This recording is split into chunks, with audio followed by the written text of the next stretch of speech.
Hey JC Fam and semuanya, glad to be here again. I'm so excited bahwa Tuhan akan menyampaikan sesuatu yang amazing for every one of us. But before that, let us all pray.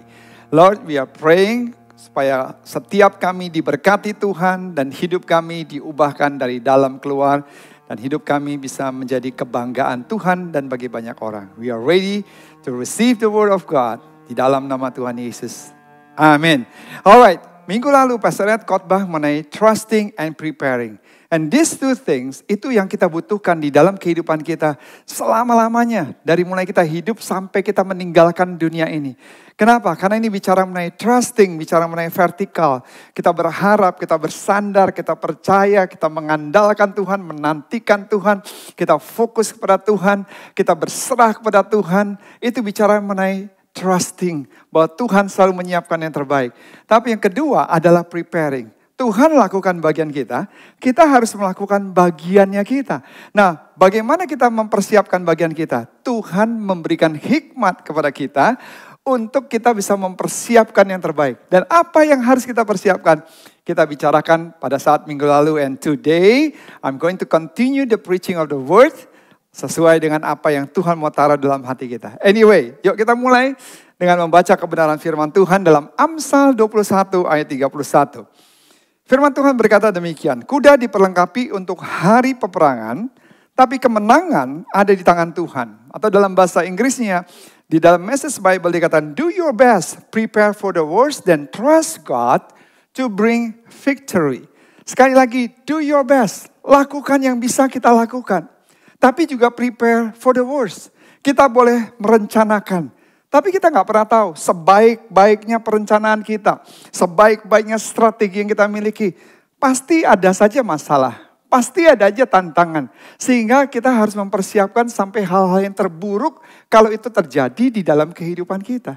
Tapi ingat dikatakan, then trust God to bring victory. Tapi percaya kepada Tuhan yang memberikan kemenangan. Yang memberikan kemenangan bukan hikmat manusia, bukan hanya strategi kita. Tapi yang memberikan kemenangan adalah Tuhan Yesus.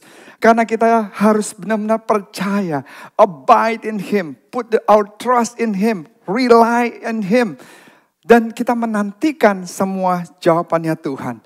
Artinya minggu lalu kita belajar bahwa pertama, trusting God. Trusting God itu bicara mengenai iman. Firman Tuhan berkata dalam Ibrani 11 ayat 1, iman adalah dasar dari segala sesuatu yang kita harapkan. Dan bukti dari segala sesuatu yang tidak kita lihat. Iman adalah dasar atas hal-hal yang kita harapkan. Dan bukti dari hal-hal yang tidak kita lihat. Artinya waktu kita trusting God.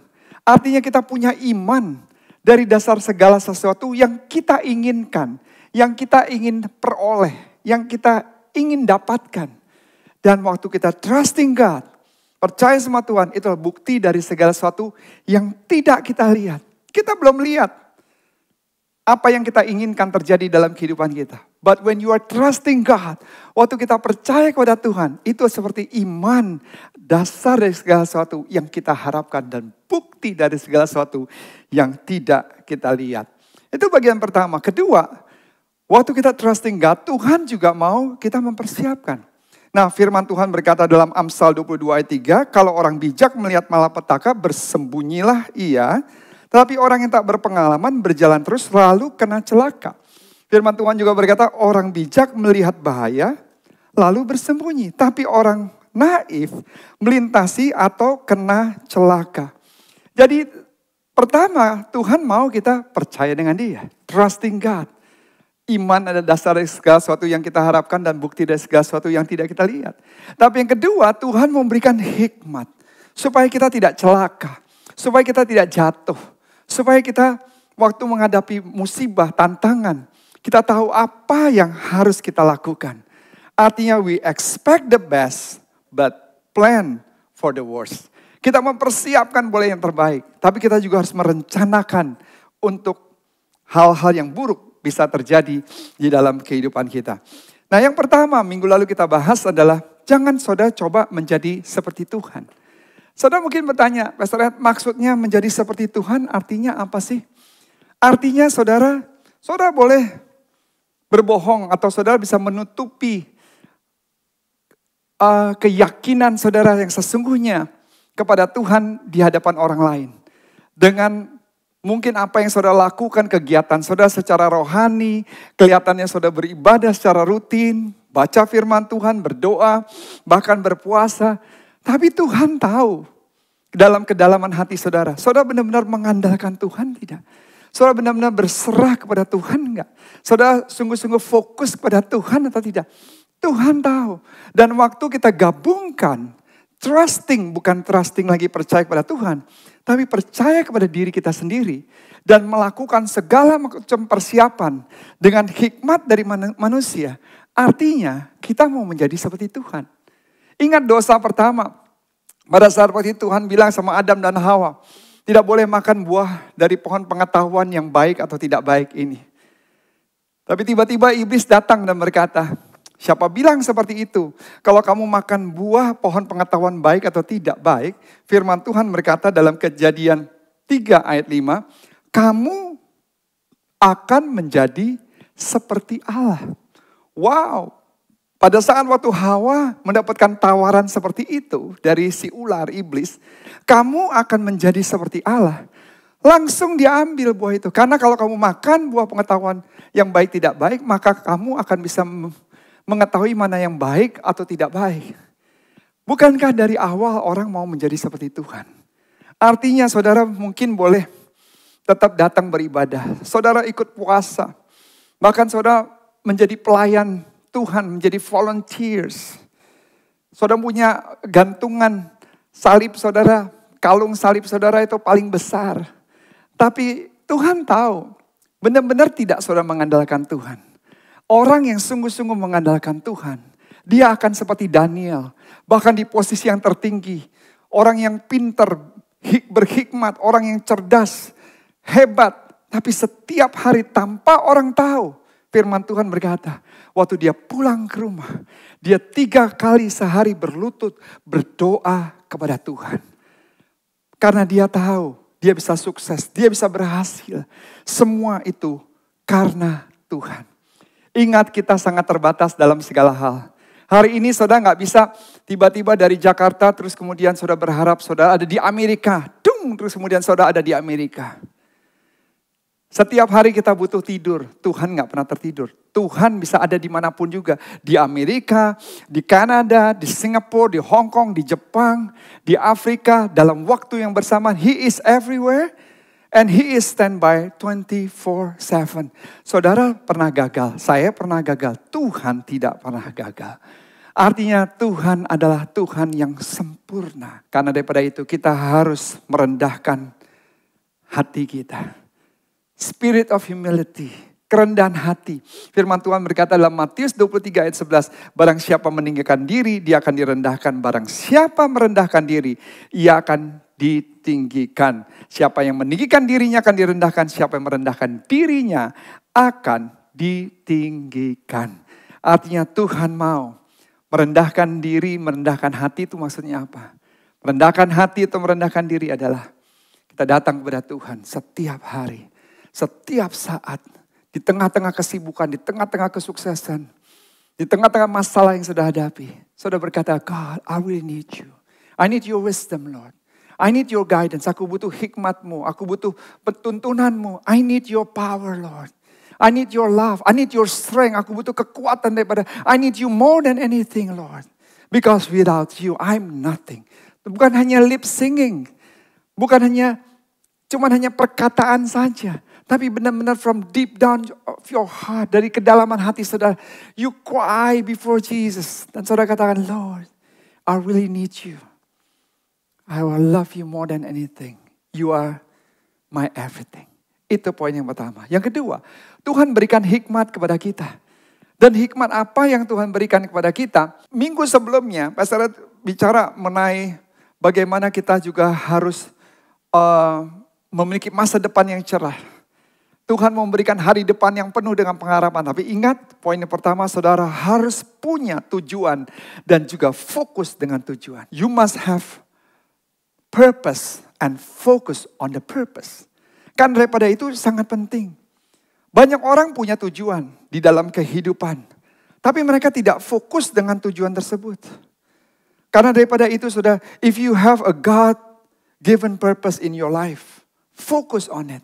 Setiap kita Tuhan kasih tujuan di dalam kehidupan kita. Apa yang Tuhan mau kita kerjakan. Karena daripada itu bukan hanya kita memiliki tujuan, tapi kita fokus dengan tujuan itu. Fokus dengan masa depan saudara. Jalankan hidup hari ini untuk persiapan yang akan datang.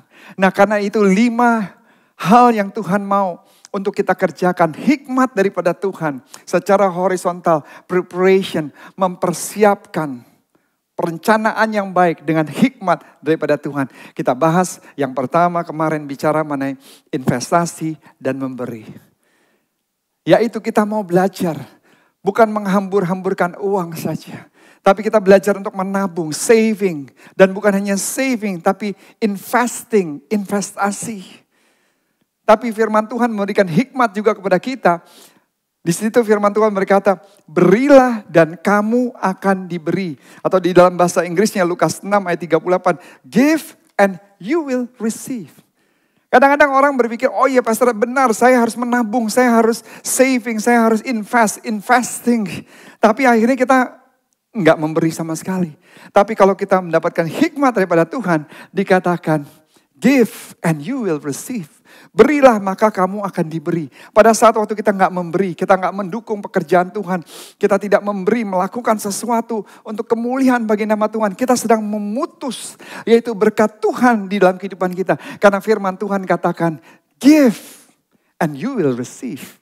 Beri maka kamu akan diberi. Karena daripada itu saudara, good, percaya bahwa waktu kita spending without saving itu sangat salah. Tapi waktu kita hanya saving, investing without giving itu juga sama. Tapi Tuhan mau, ingat di poin pertama bicara mengenai money. Nanti kita bicara detailnya waktu-waktu yang akan datang. Artinya you have to be able to save money, menabung, investing, and giving.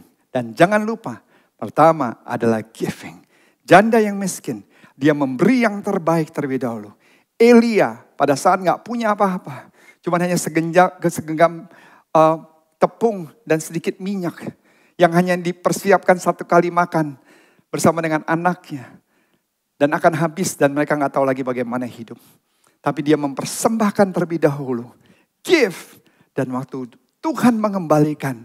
Tuhan mengembalikan 30, 60, bahkan 100 kali lipat ganda. Yang 2B. Pertama bicara mengenai money. Kedua adalah time. Maksudnya gimana? Firman Tuhan berkata dalam Efesus 5 ayat 16.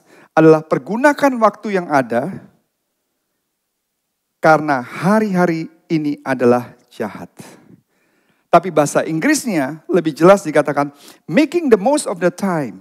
Buying up each opportunity. Because the days are evil. Buying up each opportunities. Artinya apa? Kadang-kadang kita berpikir, wah Pastor Ed, waktu berjalan dengan cepat ya. Pertanyaannya, waktu yang saudara jalankan.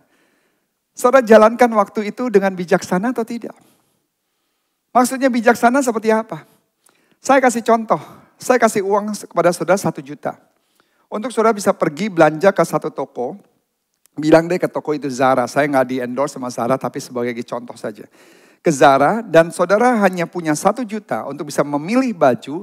Di mana saudara nggak punya uang lagi selama let's say 2 tahun ke depan. Cuman saudara dapat 1 kesempatan, uang 1 juta.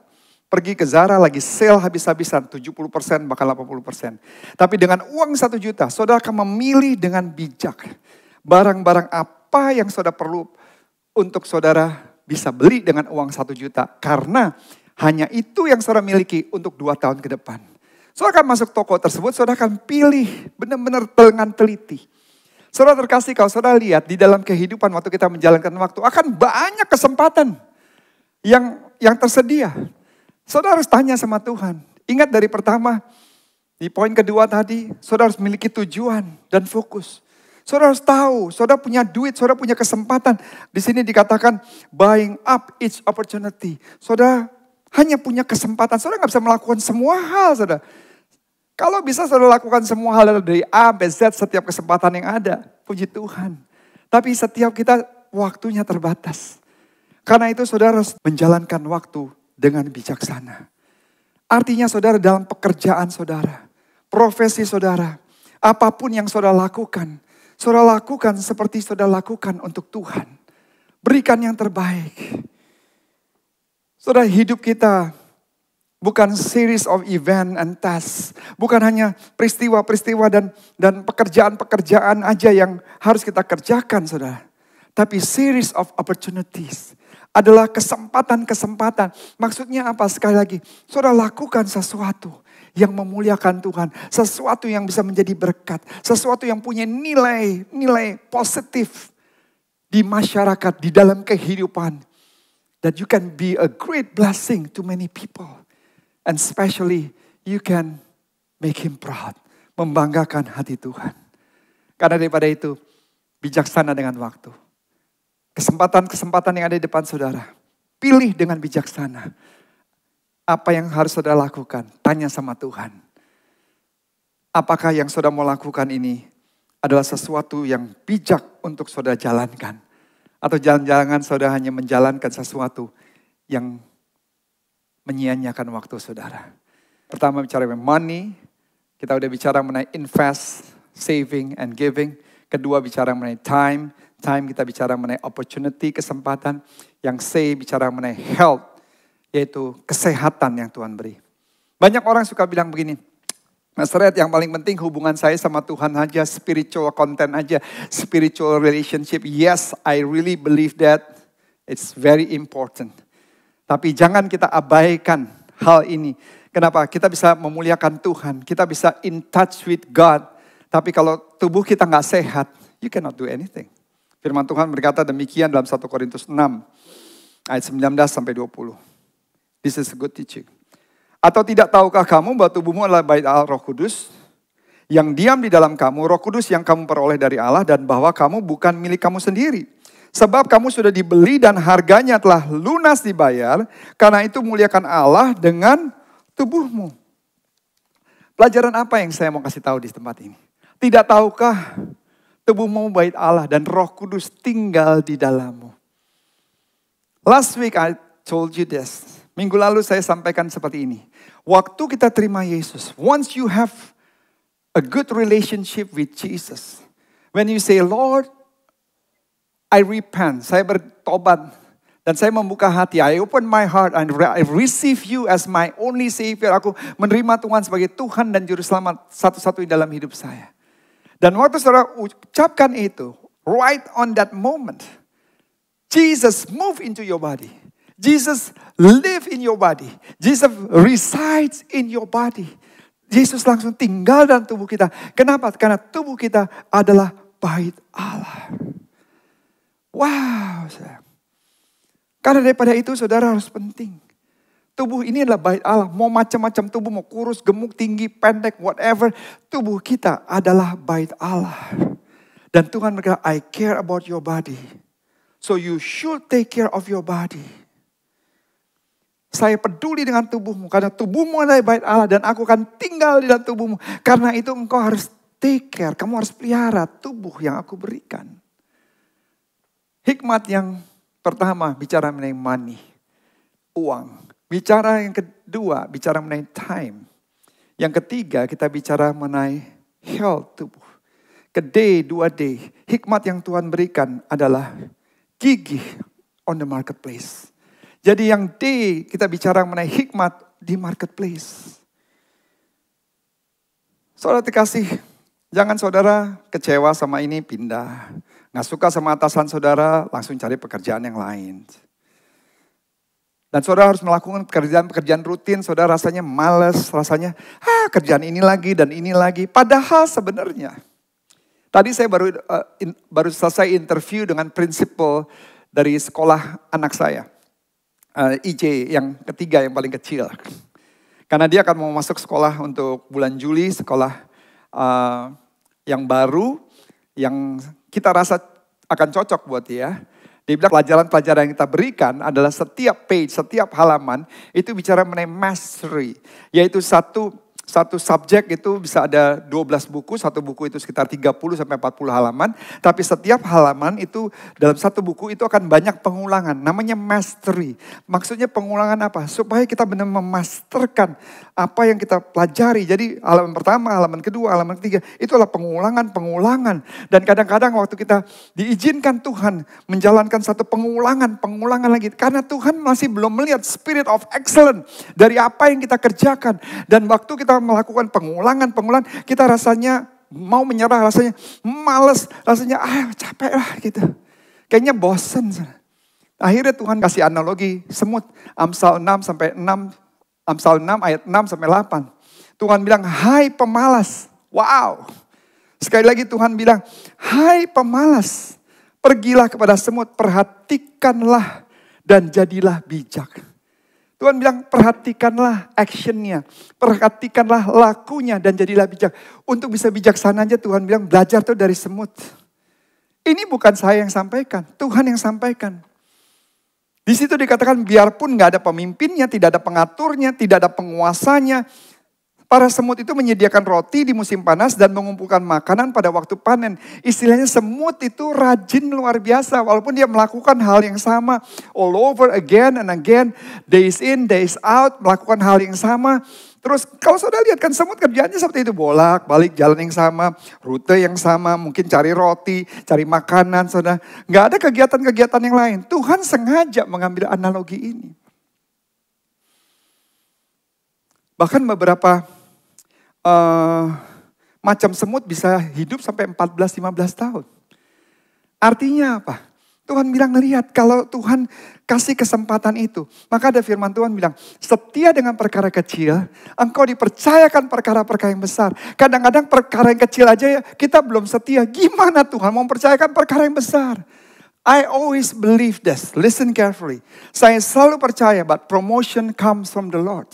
Bahwa promosi datangnya daripada Tuhan. Kalau Tuhan sudah buka jalan, tidak ada satupun yang dapat menutupnya. I also believe that blessing comes from the Lord.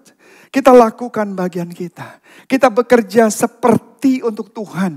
Kalau Tuhan menjadi bosnya, perhatikan baik-baik. Bosnya gak mungkin membiarkan kita melarat. Tuhan pasti akan memberkati kita. Indah pada waktunya Tuhan. Tapi we have to do our part. Makanya Tuhan bilang, hei pemalas, belajar tuh dari semut. Laku atau tindakannya, action. Dan jadilah bijak. Oh, sampai Tuhan begitu loh. Bilang untuk bisa jadi bijak, belajar dari semut. Di situ dikatakan action and the wisdom from ants. Itu kayak ditampar kita. Pang! Karena seringkali kita gampang menyerah. Makanya orang suka tanya, aduh kalau saya gak suka pekerjaan saya suka atasan saya gimana Pastor Ed? Saya bilang minggu lalu, change your boss. Maksudnya saya keluar dari pekerjaan ganti bos yang lain? Enggak. Change your perspective karena kalau 3 ayat 23, apapun yang kamu perbuatlah dengan segenap hatimu. Artinya spirit of excellence. Untuk Tuhan bukan untuk manusia. Tadi anak saya IJ, saya bilang IJ, kamu udah mandikan? Of course Daddy. Terus kemudian, tapi kamu belum nyisir nih, karena kita mau interview kan. Jadi saya, istri saya sama IJ, sama prinsipalnya. Terus kemudian saya sisirin rambutnya. Terus saya bilang, do you put parfum? Pakai minyak wangi gak? Dia lihat saya, hah? Pakai minyak wangi? Kan kita lagi gak ketemu orangnya. We just going to meet my principal online, right? Yeah, through Zoom. But do you put parfum? Terus dia bilang, are you kidding me? Saya bilang, why not? Saya bilang, Daddy put parfum. Saya suruh cium dia. Kanan, kiri, sini. Terus dia geleng-geleng kepala. Terus dia bilang, I know what does it mean. That the spirit of excellence ya Daddy. Walaupun gak ketemu orangnya, tapi you prepare everything the best. The spirit of excellence. Firman Tuhan berkata, apapun yang kamu perbuatlah dengan hati, segenap hatimu. Bukan untuk manusia, tapi seperti Tuhan. I prepare my best. Walaupun gak ketemu orangnya secara langsung. Hikmat yang Tuhan berikan dalam poin kedua ini. Dengan bijaksana, ingat. Pertama saudara harus memiliki tujuan dan fokus dengan tujuan. Hikmat apa? Tujuan apa yang saudara mau capai? Pertama bicara mengenai money, keuangan. Investing, saving, and juga giving. Kedua bicara mengenai time. Bicara gunakan waktu dengan bijaksana. Karena ada opportunity, kesempatan-kesempatan yang saudara harus pilih. Ketiga, bicara mengenai kesehatan. Tidak tahukah tubuhmu adalah bait Allah dan Roh Kudus tinggal dalam tubuhmu. Tubuh saudara, tubuh saya adalah bait Allah. Dan Jesus resides in our body. Yesus tinggal dalam tubuh kita. Yang keempat, bicara mengenai marketplace. Lakukan yang terbaik. Do your best. Dengan segenap hatimu seperti untuk Tuhan. Yang di poin kedua, hikmat yang Tuhan berikan adalah relationship. Hargai dan hormati hubungan dengan sesama. Saudara, kita tidak tinggal di dalam dunia ini sendiri. Tapi kita harus punya kasih. Hukum yang paling utama, mengasihi Tuhan. Hukum yang kedua, mengasihi sesama. Dan hukum yang kedua, sama pentingnya dengan hukum yang pertama. Artinya, the wisdom of God yang Tuhan mau kita ingat dan lakukan adalah menjaga hubungan dan hormati. Hubungan suami istri, orang tua dengan anak, anak dengan orang tua. Hubungan dengan sesama di kantor, di company, di perusahaan. Kita belajar banyak survei-survei yang dilakukan oleh McKinsey. 97% pekerja dan pemimpin perusahaan percaya bahwa hubungan yang baik di dalam tim akan mempengaruhi hasil dari sebuah proyek yang dilakukan. 97% surveinya dari McKinsey. Yang kedua, survei yang dilakukan oleh Gusto menyatakan 54% pekerja berpendapat sebuah komunitas kerja yang baik menjadi alasan utama mereka bertahan lama di perusahaan tersebut. Bukan soal gajinya. 54% bilang hubungan yang harmonis itu membuat mereka bisa bertahan lebih lama dibandingkan gaji yang besar. Gaji besar bagus. Tapi kalau gaji besar cukup, hubungan gak enak, orang gak betah bekerja di perusahaan tersebut. Survei yang dilakukan oleh Proof Hub menyatakan 99,1% pekerja sangat menginginkan lingkungan kerja di mana para pekerja bisa berdiskusi secara terbuka dan apa adanya. Survei-survei ini menunjukkan betapa pentingnya peranan sebuah hubungan terhadap performa di dalam pekerjaan. Kalau hubungannya baik, harmonis, maka performanya akan meningkat. Juga di dalam pertemanan kita. Di gereja, di komunitas, di masyarakat. Karena itu, the wisdom of God yang paling penting, yang Tuhan bilang juga adalah relationship. Kalau hari ini kita masih memiliki keretakan, jangan selalu lihat orangnya yang salah, orang yang buruk. Lihat juga diri kita. Apa yang bisa kita kontribusikan, sehingga kita bisa mengasihi mereka. Kasihilah mereka sekalipun mereka berlaku jahat. Jangan balas kejahatan dengan kejahatan. Tapi kita harus menjadi agen-agen kasihnya Tuhan. Firman Tuhan berkata di dalam Kolose 3 ayat 14. Dan di atas semuanya itu kenakanlah kasih sebagai pengikat yang mempersatukan dan menyempurnakan. Yang membuat hubungan ini bisa jadi indah adalah kasih. Kalau kita menjadi agen-agen kasihnya Tuhan. Karena kasih mengalahkan segalanya. Oke, kalau pertama jangan menjadi seperti Tuhan. Kedua, mempersiapkan dengan hikmat daripada Tuhan. Kita udah bahas 5 hal. Yang ketiga adalah percaya bahwa Tuhan yang berdaulat. Waktu saudara punya masalah finansial, kita pengen bisa in charge. Kalau saudara punya masalah broken relationship, kita pengen bisa in charge untuk bisa mengatasi masalah tersebut, betul? Waktu saudara mengalami masalah kesehatan, saudara pengen in charge untuk bisa mengatasi segala masalah tersebut. Tapi dengarkan firman Tuhan berkata demikian, Amsal 3 ayat 5-6. Ayat 5 dan sampai 6. Percayalah kepada Tuhan dengan segenap hatimu. Dan janganlah bersandar kepada pengertianmu sendiri. Akuilah Tuhan dalam segala lakumu. Maka Tuhan akan meluruskan jalanmu. Lihat, percayalah kepada Tuhan dengan segenap hatimu. Ini seringkali bertolak belakang dengan pemikiran manusia. Pemikiran dunia, on the secular world. Ini sangat bertolak belakang seringkali dengan human instinct, artinya countercultural. Karena waktu orang bilang percaya kepada Tuhan. Waktu menghadapi masalah kita doa percayalah kepada Tuhan. Jangan dengan pengertianmu sendiri. Kadang-kadang kita berpikir percaya kepada Tuhan gimana? Masalah tetap ada kok. Kan ini benar-benar countercultural. Gak masuk akal saudara. Maksudnya apa? We want to be in control. Kalau kita nggak bisa on control, maka kita akan cemas, kita akan khawatir. Karena masalah sakitnya nggak jelas gimana bisa disembuhkan. Masalah keuangan nggak jelas bagaimana kita bisa keluar dari masalah keuangan. Masalah broken relationship kita juga nggak jelas gimana bisa mengatasinya. Karena kita udah nggak bisa mengkontrol. Kita nggak bisa in charge. Waktu kita nggak bisa in charge, terus orang bilang, percaya kepada Tuhan.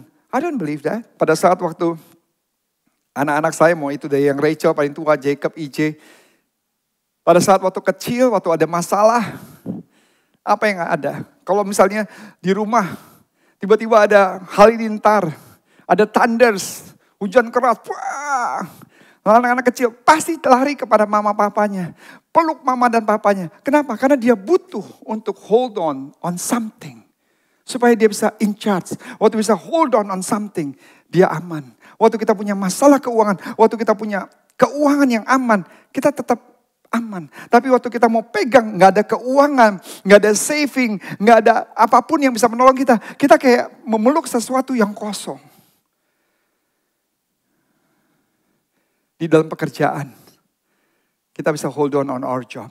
Keuangan, dalam kehidupan. Waktu pertama anak saya Rachel dating, saya karena begitu dekat sama anak saya Rachel, saya masih belum terlalu siap pada saat waktu itu. Ada orang yang mencintai dia, akan menjadi pacarnya dia. Jadi I'm being so protective. Kenapa? Karena saya nggak bisa hold on her anymore.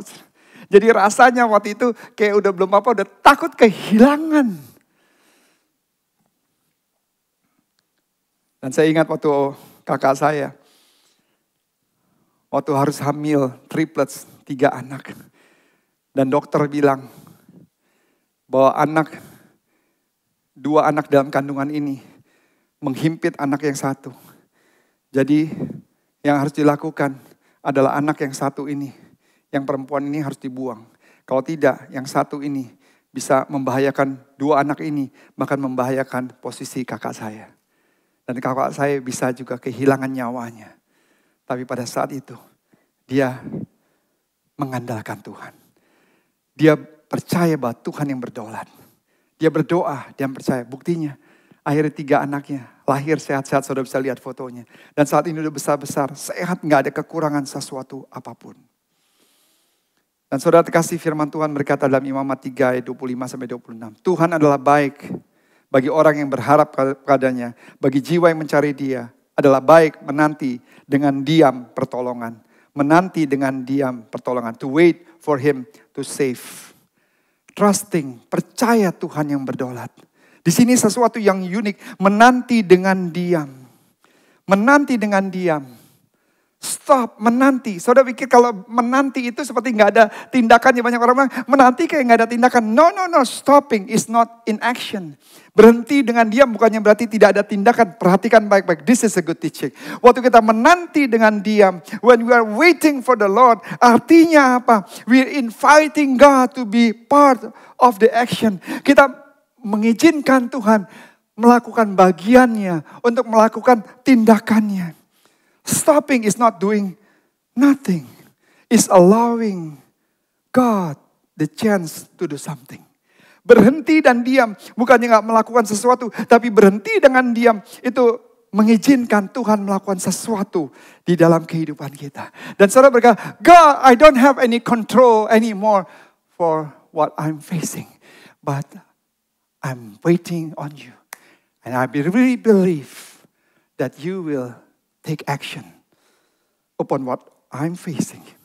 Dan kalau Tuhan ambil tindakan, Tuhan yang akan memberikan kemenangan.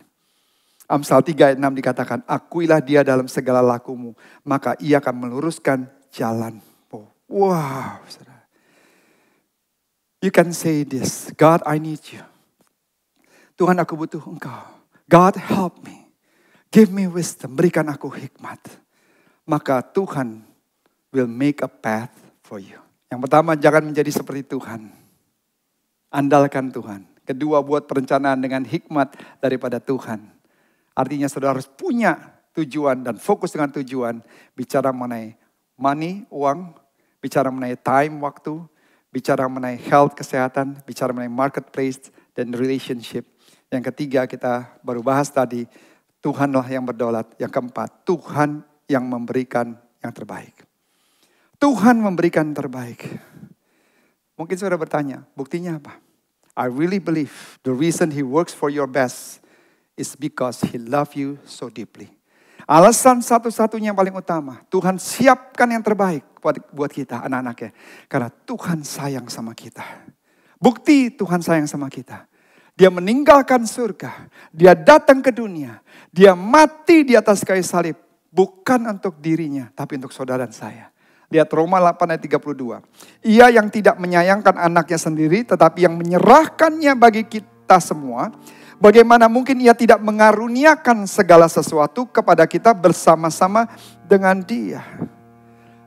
Tuhan yang menyerahkan anaknya untuk saudara dan saya, bagaimana dikatakan, bagaimana mungkin ia tidak mengaruniakan segala sesuatu kepada kita bersama-sama dengan Dia. He's giving you His life. Dia memberikan kehidupannya untuk saudara dan saya. And you can expect Him to give you all His good gift. Kita bisa percaya, bukan hanya Tuhan memberikan nyawanya untuk saudara dan saya, tapi Tuhan akan memberkati kita dengan yang terbaik. Matius 7 ayat 11, ayat yang terakhir. Jadi jika kamu yang jahat tahu memberi pemberian yang baik kepada anak-anakmu, apalagi Bapamu. Wow. Kamu yang jahat dalam firman Tuhan tahu memberikan yang baik bagi anak-anaknya, apalagi Tuhan, saudara. Kita aja manusia yang tidak sempurna selalu memberikan yang terbaik buat anak-anak kita. Saudara nonton film mafia? Mafia boleh melakukan kejahatan seperti apapun juga. Tapi mafia itu yang true mafia, dia melindungi anaknya, dia melindungi keluarganya, dia memberikan yang terbaik buat keluarganya, istrinya, bahkan sepupunya, keponakannya, keluarga besar, apalagi anak-anaknya. Dia memberikan yang terbaik untuk anak-anaknya. Itu yang jahat, apalagi Tuhan. Saya mau katakan, believe God will prepare the best for us. Bukan hanya nyawanya diberikan buat kita, tapi juga semua yang ada di dalam Dia, Tuhan memberikan kepada kita. Apa yang ada dalam Dia? His grace, anugerahnya. His peace, damai sejahtera. Comfort, ketenangan.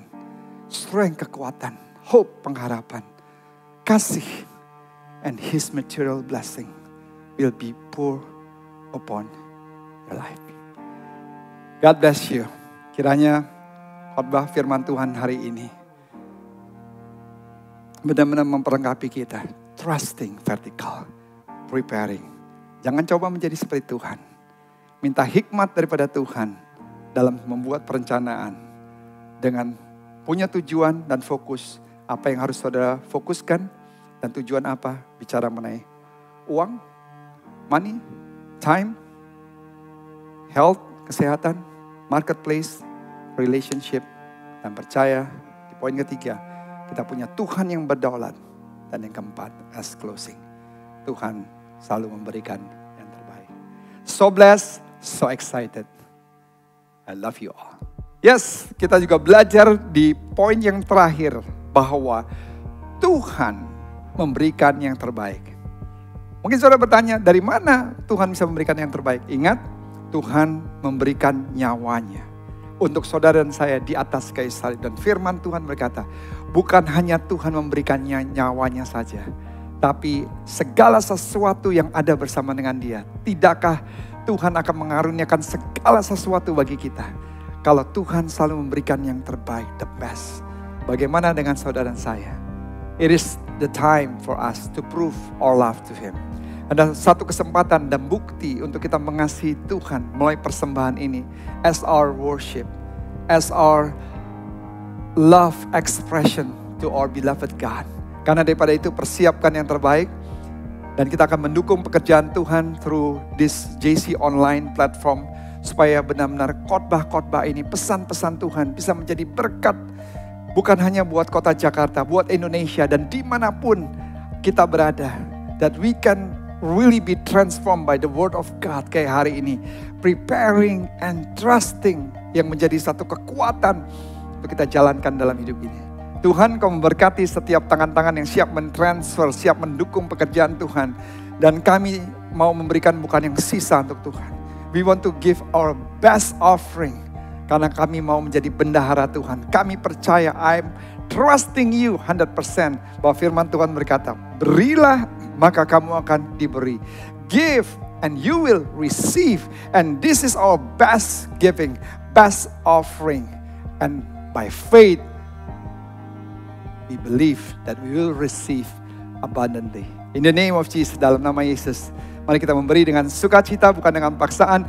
Beri menjadikan persembahan kita yang terbaik buat Tuhan. Amen. Alright, JC fam and friends and family, we are so excited. We learn so many things today. Bahwa kita semua harus trusting God. Ingat, trusting God itu bicara mengenai vertical, yaitu mengandalkan Tuhan, berfokus kepada Tuhan, menantikan jawab tangan Tuhan, percaya sama Tuhan, and preparing, yaitu Tuhan berikan hikmat kepada kita. Kita harus ingat memiliki tujuan, fokus dengan tujuan, dan kita diberikan 5 hikmat yang sudah kita pelajari. And kalau kita hanya mendengar, tidak pernah melakukan, maka semuanya akan menjadi sia-sia. I pray specifically that every one of us, setelah mendengarkan kebenaran firman Tuhan, we put everything on action. Minta pertolongan Tuhan. Dan waktu saudara melakukan dengan pertolongan Tuhan, then we can spread our wings. Kita bisa kepakkan sayap kita, melambung tinggi, dan kita bisa berkemenangan. I'll see you next week. God bless you. Bye-bye.